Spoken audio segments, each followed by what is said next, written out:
Yeah. So now I have a very interesting question from someone. Actually, that I wrote down as well in my book of Dragon Shadows, but it was a very long time ago.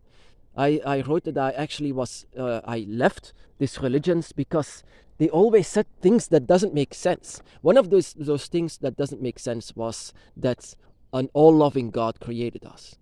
But by growing older, I didn't believe this anymore because by a creation of an all-loving God, why so much bad? And then they say the devil. But no, no. That if you are so powerful and so all-loving, then we have to live in a paradise. The only paradise that I can say is my forest, but that is simply another reason. But in fact, this question was, are the dragon gods all-loving?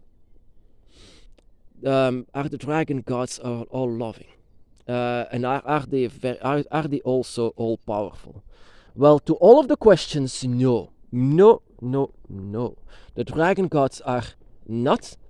They don't have all power all over this world or even to these dimensions. They always have to cooperate with each other.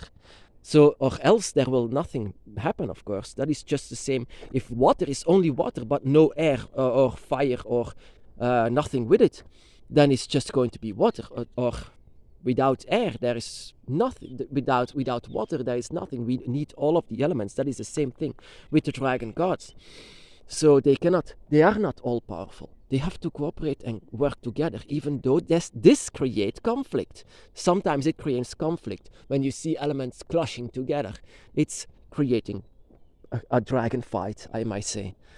And that is also showing that they are not all powerful, but they are filled with power. They have a lot of power in connection with everything, but they are not all powerful. And are they all loving? Of course not. Whenever the dragon gods come to you, the dragon gods come like a mother or a teacher or a guide or a creator or a guardian or a father or a mother, like I said. But that is the first thing that the dragon god will show to you. The light side, not to scare you. And they will pick the entire perfect moment for them to appear before you so that you can feel them by your side.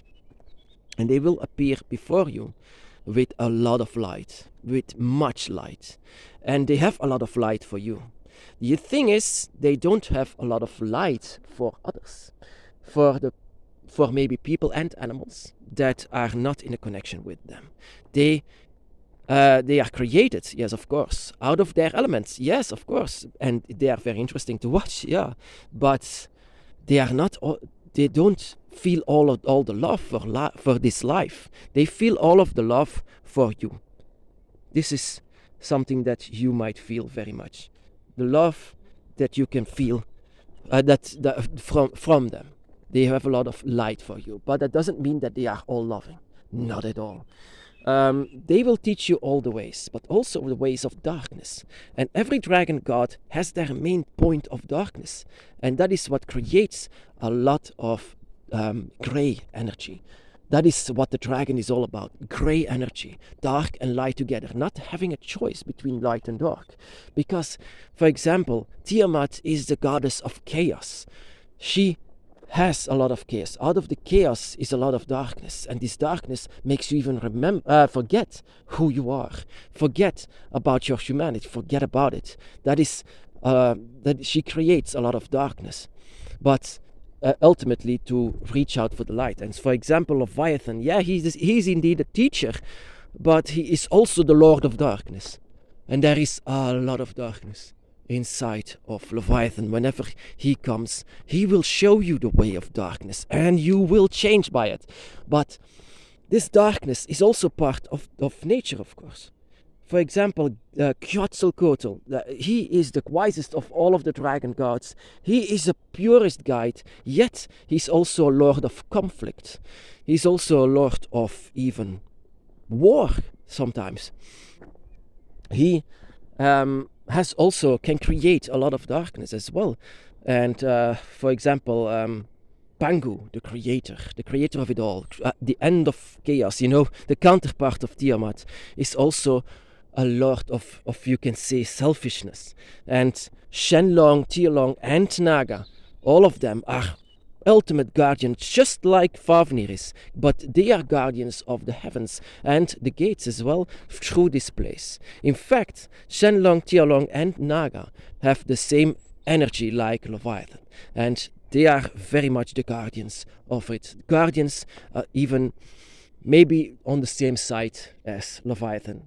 But they are the guardians of the heavens, more than one.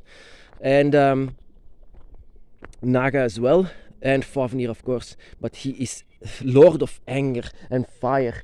But fire is good of course, but also war and anger. So you can see they are not all loving. No, of course not. And when I see humanity, when I see them sometimes destroying everything, destroying forests and destroying animals, I feel a lot of darkness. And I always had in religions, oh, you cannot feel this. Don't let the devil take over. But in fact, this is who we are.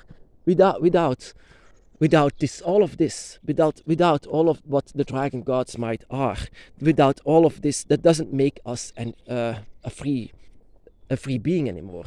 Like the chaos and the darkness and the conflict, the selfishness, death even. Tialong and Shenlong and Naga are spirits of death, and they can show it very much. That you have inside of yourself. They teach all the ways of darkness, and that is a good thing. Because I don't feel a lot of love for humanity. I don't feel a lot of love. Sometimes I feel compassion, and I feel sometimes bad for them, but I don't feel love for them. I don't feel connected with them. So whatever this religion was saying about one loving God, well, no, that is not who the dragon gods are. The dragon gods are showing their light, but as well as their darkness, very much. And you cannot be prepared for the darkness that they are showing to us. But the darkness that they are showing towards people who don't have a connection with them, now that is a different level of darkness, or the light that they want to show. Yeah, it's the teachings of the dragon gods are amazing. It's just, you cannot be prepared for what they are showing next. So yeah, to this question answered. Are the dragon gods all loving? No. Are they all powerful? Very powerful, but not all powerful. And that is also what lives within us. You can feel this godlike energy within you. Whenever you are awakened, you have abilities from dragon gods. You can feel their darkness, you can feel their light. And that is also the reason why the dragon's path is not a light or a dark path. The dragon's path is grey. And that is why we are not seeking for power, but out of our emotions and instincts that you have to feel for them. Out of this, you learn for yourself everything that needs to be taught, that needs to be learned from the dragon gods. And they are teaching us very much about the darkness. And in our way, our search for them, our search for the dragons, we are becoming the unlikely witches. The unlikely witches because we are not searching for power, we are searching for the dragon. And in doing so, we meet a lot of light and darkness. And we will be by the side of the dragon gods.